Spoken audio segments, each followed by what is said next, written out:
Hey guys, I just stopped my video and I realized I've gone about an extra half an hour and this had completely cut out. And so um, I got up to verses 7 and 8, this section where I've just sort of looked at the perceived issue. So I realized there's about half an hour cut out, so, which is a shame. It could even be more. I Because sometimes I don't know where I've gone with these. But what I'm going to do, I'm just going to read through this. Now I'm on the 190 page, so I'll just continue reading through this. So sorry about that.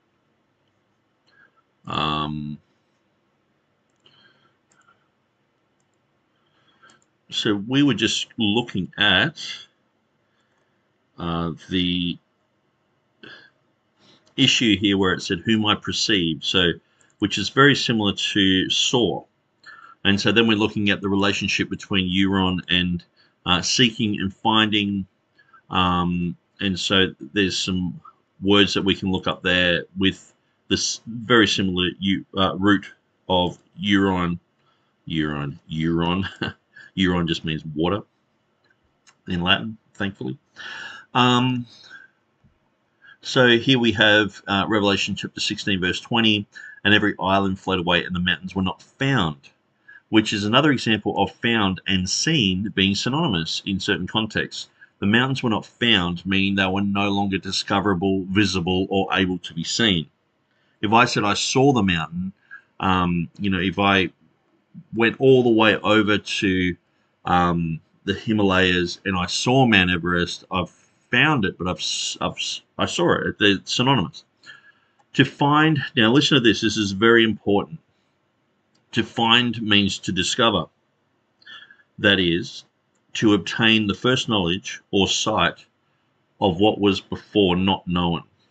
Okay, so something is we have an archaeological finding, or probably a better thing is like we found something, a scientific discovery no one else has known before. We found that. But to discover something people already know about is not to find it, but rather to see it.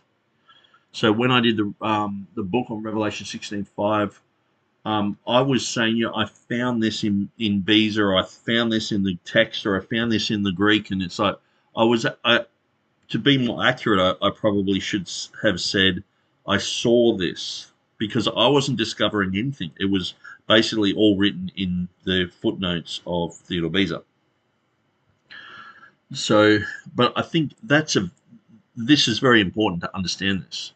There's classifications to how we use the word see and how we use the word found. Thus, the King James Version translators use the correct word with see here. The Latin invenerant is related to the English word invention. Middle English inventen, borrowed from the Old French inventeur, from Latin inventus, perfect passive participle of invenio, to come upon, to meet with, to find, to discover.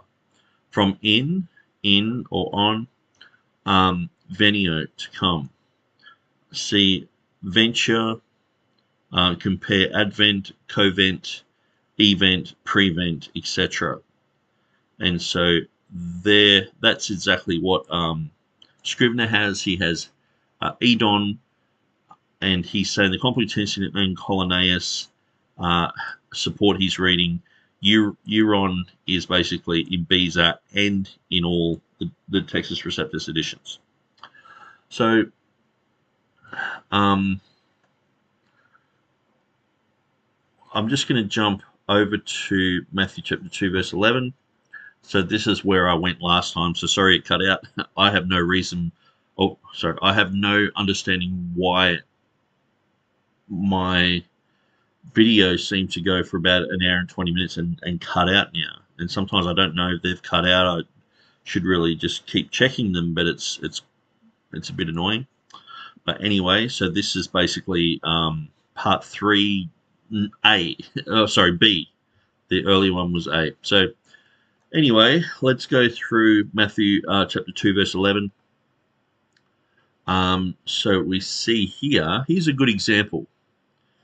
And certain of them which were with us went to the sepulchre and found Euron, it even as the woman had said, but they saw Edon not.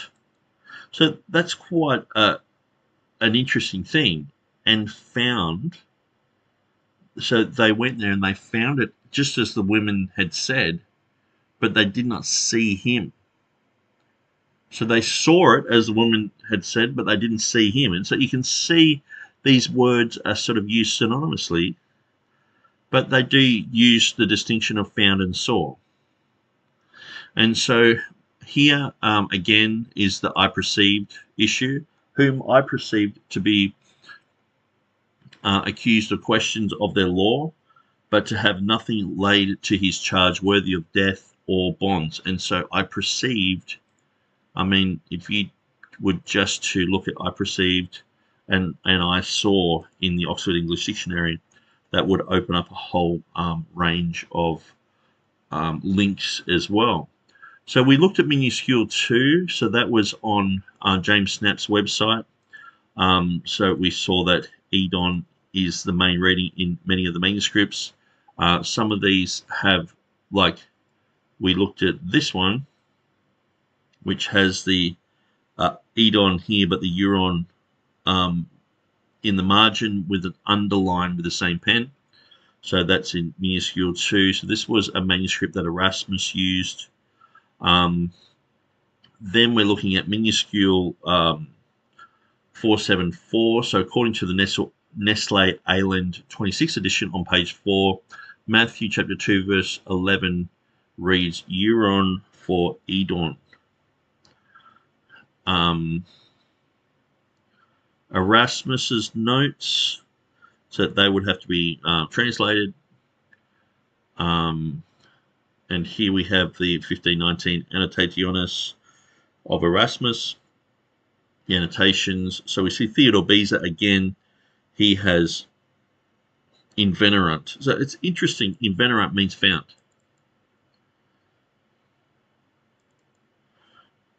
Viderant. So he's saying viderant is the word saw. But it's quite interesting when you go through those synonymous things. So he has found Euron in all ancient exemplars read Edon, saw. Complutensian polyglot. So we've already gone through quite a lot of these things.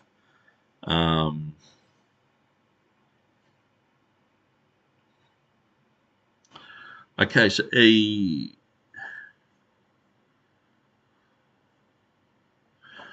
So throughout the Reformation, Matthew chapter 2 verse 11, they use Edon and Euron and invenerant side by side simultaneously. Erasmus used reperant, found, for Euron in 1516, but later editions say invenerant.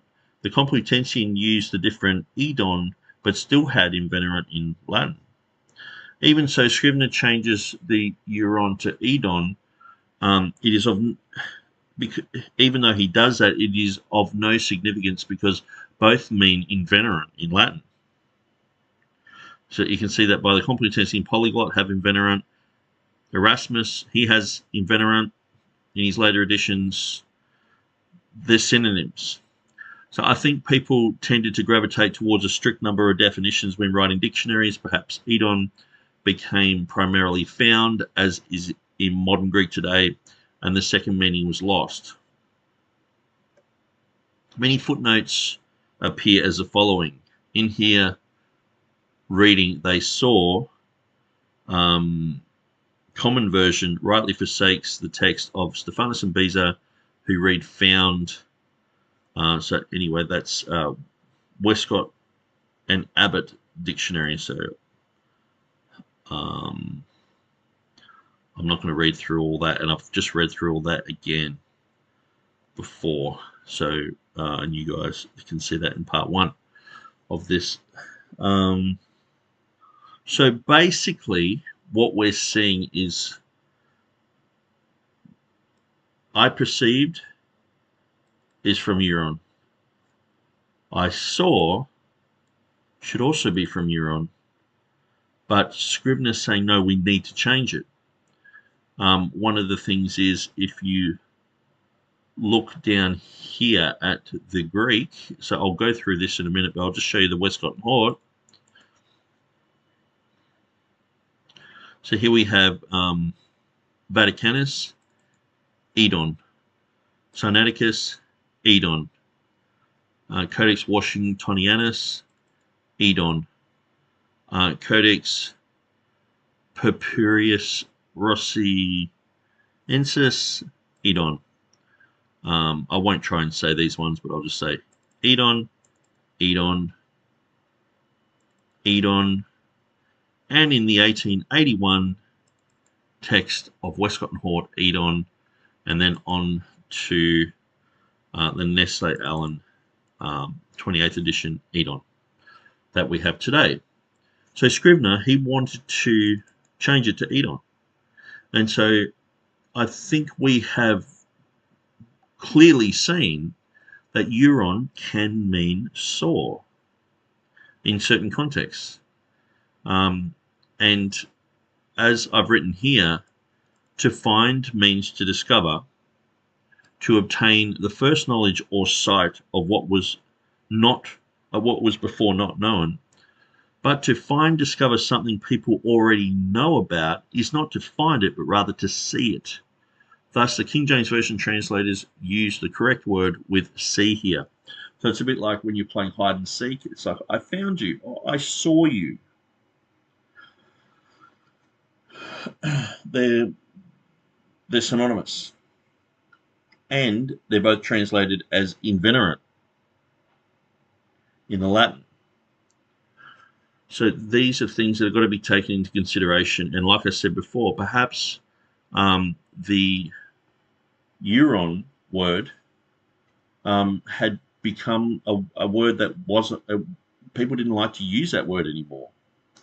Perhaps it meant something rude or something. And so they went with this Edon word for a while, and then they jumped back to Euron. But they're synonyms. And so, I'm sure that we do that in the English, even with saw and found. We can jump around with those. But then I'm sure in the Greek that sometimes they were doing translations from the Greek into Greek because the Greek had changed that much. Perhaps that's an issue. And so, but I think you can see the Euron reading is the TR reading. And so that's why I've got here on my webpage. If you go to the top of this, it's got the Euron reading there. So let's just quickly go here. Scriptures containing 2147. Find saw. When they saw the young child, okay. He saw a fig tree and came to it and found nothing thereon.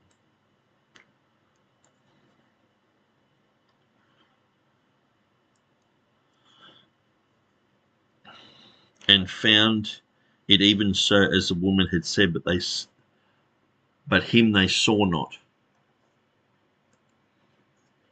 And when the chief priest, therefore, and the officers saw him and cried out, for I find no fault in him. Okay. I saw a great... So, yeah, the other ones don't really match up, but... so, Euron... Okay, so that's just that one. Let's look at perhaps invenerant.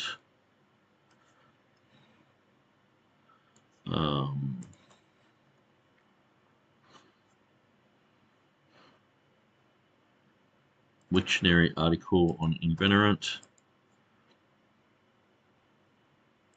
And I'm pretty sure we looked at this before. I find, I discover, I find out, I learn.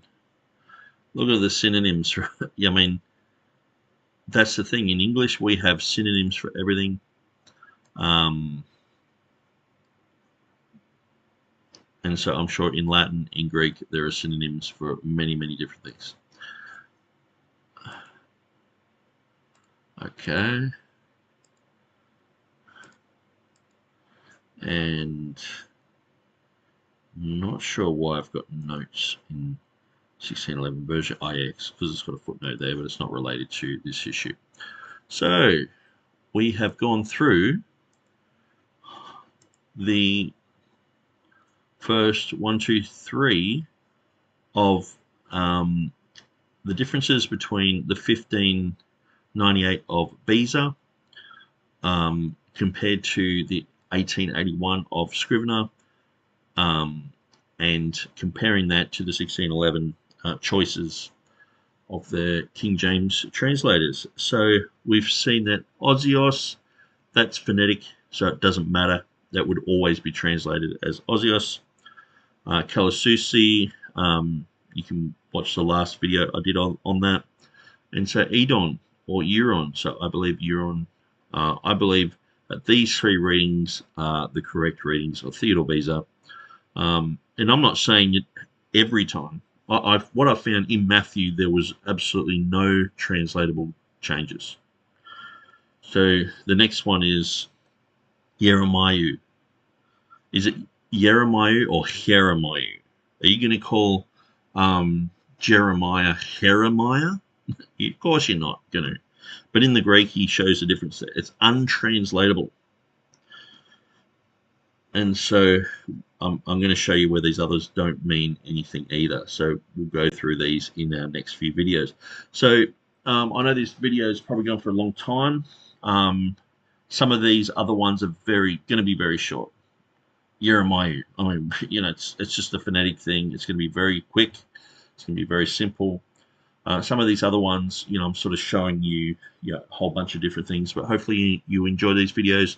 If you just watch this, I did a part 3 in this series. It's sort of cut out at the 1 minute 20 mark, and so that's why I just quickly just cleaned it up at the end here. And so, but my conclusion is that the Euron reading of Beza is correct, and that is translated as saw, where I think Scrivener is in error to change that back in the Greek. So there you go. That's my 5 cents, and hopefully that helps. So it actually looks like I've stopped here. Oh no, I haven't. I'm still going. Anyway, so I'm going to end this stream. It just doesn't give me a good footing when I'm thinking that I've cut out, because when you're like, hang on, I've been going for 2 hours, and it just shows that you've only gone for 1 hour and 20 minutes. It's like, man, what a waste of time. And especially when you've said a whole bunch of stuff and it's really good, and you've concluded a bunch of stuff because your thought stream is going in a certain direction. When you have to go back, you're like, did I say this already? And it's so I'm really sorry about that, but hopefully I can work out what's going on and not let it happen in the future. Okay, guys, so I'm going to end it here. God bless you.